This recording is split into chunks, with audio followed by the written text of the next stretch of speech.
สู่ช่อง Christmas Party Gamer ค่ะเป็นน้องช่องใหม่นะคะช่วยติดตามกดไลค์กดแชร์กด Subscribe ด้วยนะคะวันนี้เราก็มาเล่นเกม Tom and Jerry นะคะแต่ว่าอันนี้จะเป็นแบบโหมดอันอื่นนะคะส่วนใหญ่ทุกคนก็คงงงนะคะว่าอันนี้คืออะไรอันนี้จะเป็นแบบปากอ้วนทุกคนก็คือเดี๋ยวไปออกจากนี่สักครู่เนี่ยจะเห็นตรงนี้นะประมาณนี้ค่ะทุกคนก็พอเห็นใช่ไหมคะทุกคนเนี่ยตรงปากกว้างเนี่ยแต่ว่าเราต้องโหลดก่อนนะกว่าจะทำได้ทุกคนพวกเราก็จะเลือกตัวที่แบบชอบกันนะคะดิฉันชอบตัวนี้มากเลยกัปตันเจอรี่ดิฉันชอบมากแล้วเราก็จะเปลี่ยนไปเรื่อยๆนะคะคนคือสนุกมากเนี่ยถ้าเรากดไปที่อันเนี้ยมันจะเป็น300ใช่ไหมมันจะแบบให้เราบินไป300เมตรมันก็เจ๋งมากนะมันก็พอใช้ได้พอสมควรมาปุ๊บปิ้วเวี่ยงไปเลยค่ะมันจะเป็นแบบมันจะไปเวี่ยงใส่เจ้าแมวอ่ะวิ่งบินไปอีกแล้วดีใจจังอาจจะได้ยินเสียงเพื่อนๆนะเพราะว่าคนอื่นตอนนี้เราก็อยู่ด้วยกันแต่ว่าเหมือนแบบเขาก็อาจจะเป็นแบบปกติของเขาเนี่ยแหละแบบโหมดปกติที่พวกเราเล่นกันนั่นแหละค่ะทุกคนระวังต้นแพงด้วยจ้า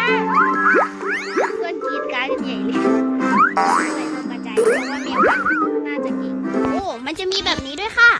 เนี่ยชอบมากแค่เราต้องกดรัวๆแค่นั้นแหละแล้วมันจะมีให้โยนระเบิดด้วยนะก็สนุกเลยแบบรู้สึกสะใจแมวมากแม่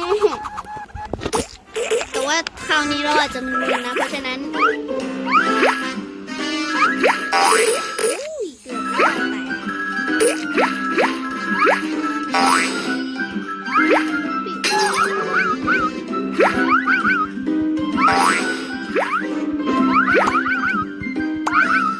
แบบนี้เราต้องกระโดดไปด้วย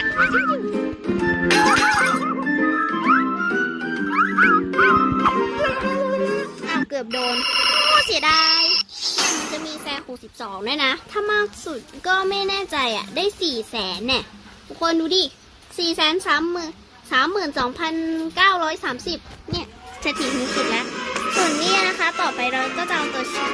เชอรี่แต่ปกติมันชื่อว่าซิดนีย์ไม่ใช่หรอช่างมันเถอะเราไม่แคร์เราแคร์ที่รูปลักษณ์แล้วก็ความชอบของเรามาช่วยฮิวดิฉันก็ชอบนะคะ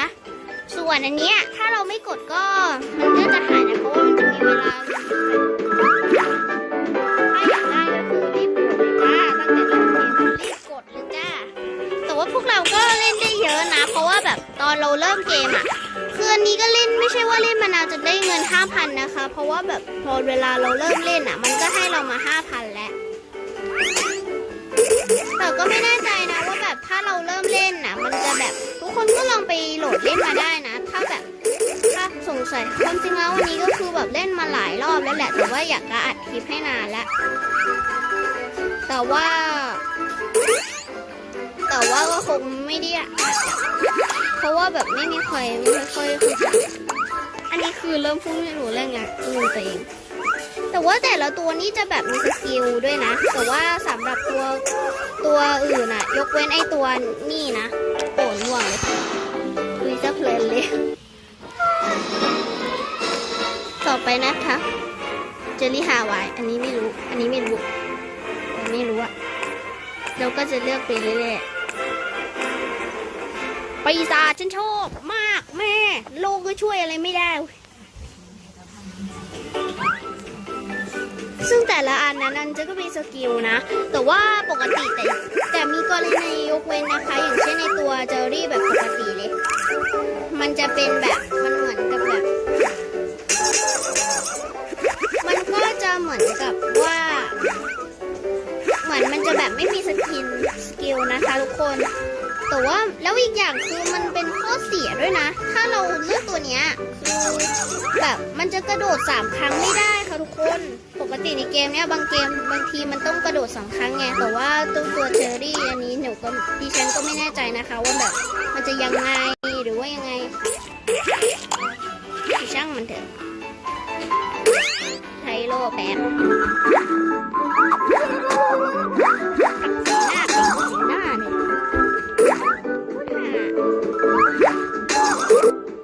ไปในแบบชอบสุดอันนี้ไม่ค่อยชอบนะพูดตรงๆเมื่อยมือ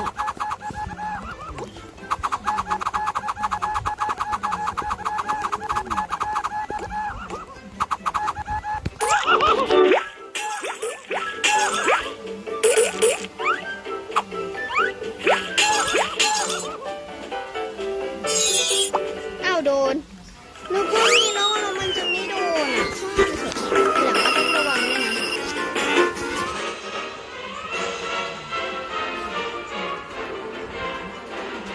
สุ่มรับไอเทมนี่คืองงมากส่วนคาวบอยอันนี้คือไม่ค่อยชอบมายากลเบอร์รี่นี่คือดิฉันโคตรเกลียดเลยนกล้อรุ่นเก่าเนี่ยแหละช่างมันเถอะน่ะมันจะตัวใหญ่กว่าคนอื่นซึ่งดิฉันโคตรโหดเลย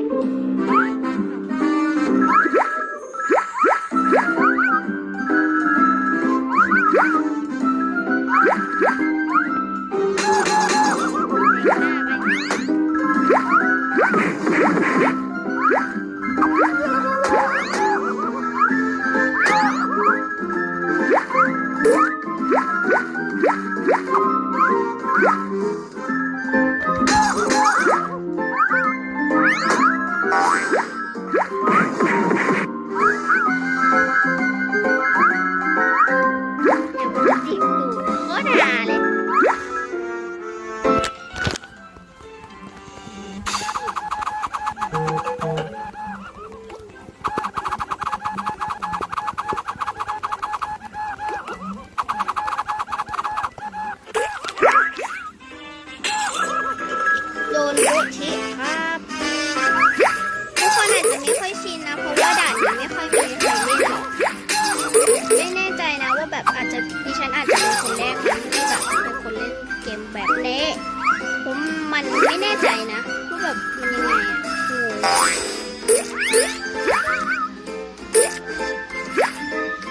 ช่างไอ้ดูว่าแค่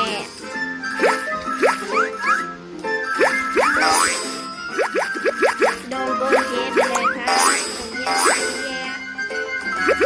มีด่านหนึ่งแล้วค่ะถ้าเรามาด่านโตนะแบบสุดยอดมาก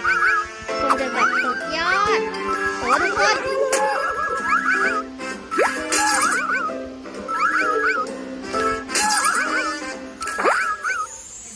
โอ้นี้คือยากตั้มมาก็งงตัวนี้ดูร้อนมากเสียบไปเลยครับแม่เหมือนฟันร้ายเลยโอ้ยเกือบโดนแล้วเชียวโอ้ยเกือบโดนโอ้ยเกือบโดนแล้ว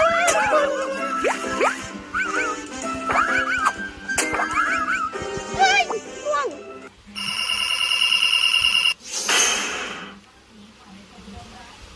เฮ้ย800,000เลยเหรอโอ้ my god โอ้มจีเฮ้ยได้สูงมากโอเคก็ทำแต่ทุกคนมันจะมีบางตัวที่พิเศษมากเลยนะอย่างเช่นในตัวนี้ทัฟฟี่จอมกระบี่เนี่ยมันจะแบบเข้าใครที่แบบเงินน้อยนะอันนี้คือก็ไม่แน่ใจเลยว่าแบบเงินน้อย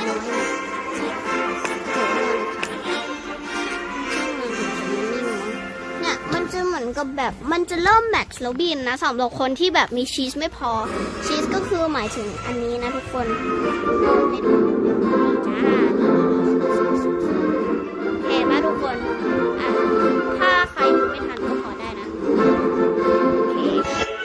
เดี๋ยวมาดูกันดีกว่าว่าแบบอันไหนมันสกิลดีๆบ้างทุกคน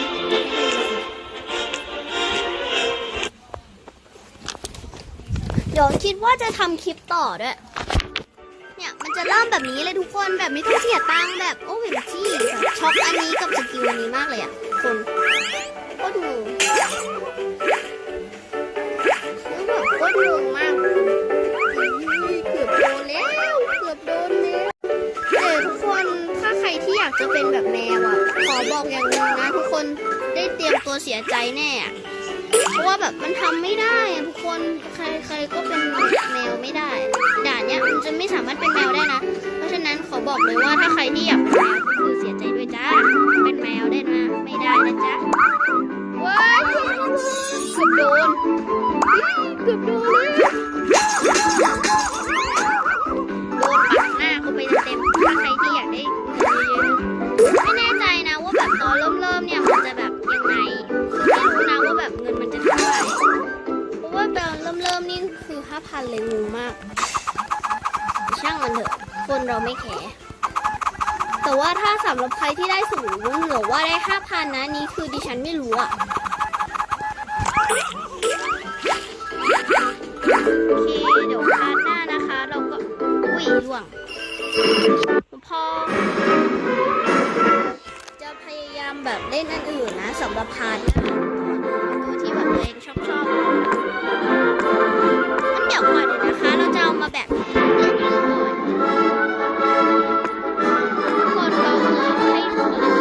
อย่างเช่นเจอรี่เนี่ยคือไม่มีสเกลอะไรเลยค่ะทุกคนแต่ว่าจะมีเสียงแทรกนะเนี่ย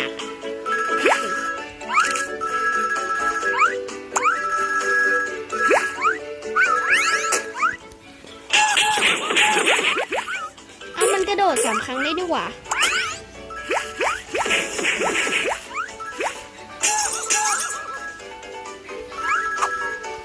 เกือบโดนอ่ะ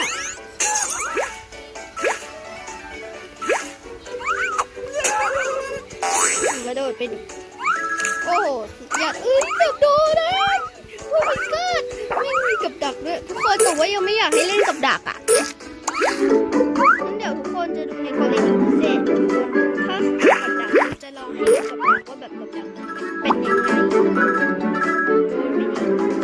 นี่มันจะเป็นแบบเนี้ยมันจะโดนกับดักแล้วเราก็พ่ายแพ้เลยนะจะเก็บ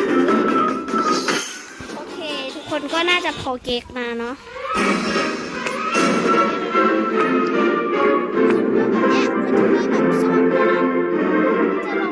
ซ่อมก่อนอันนี้จะแบบให้ดูพลังก่อนนะทีหลังเราก็จะแบบให้ดูแบบว่าแบบอันนี้มันยังไงอะไรประมาณนี้อันนี้เราจะแบบปีบินนะ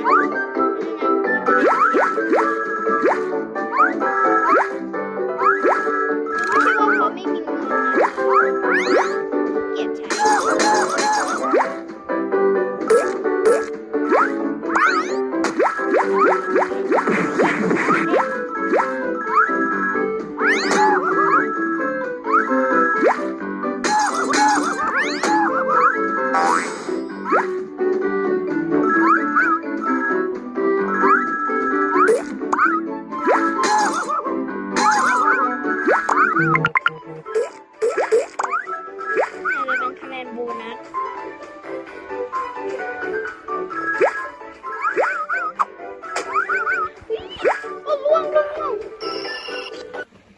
โอเคก็ประมาณนี้แหละส่วนอันนี้นะคะอันนี้จะไอ้ลองดูแบบนี้ก่อนนะทุกคนนี่มันจะเป็นแบบนี้ใช่ปะมันจะบอกว่าแบบพกแม่เหล็กก็จะให้ดูนะคะว่าแบบแม่เหล็กแบบนี้มันแบบเป็นยังไงสกินมันจะเป็นยังไงนะประมาณนี้แต่ว่าอยากให้มัน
คิวก็เริ่มใกล้จะจบละ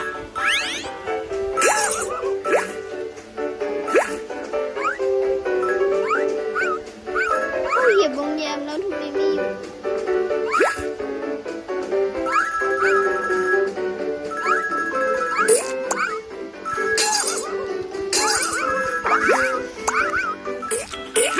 พาฉันบินไปเลย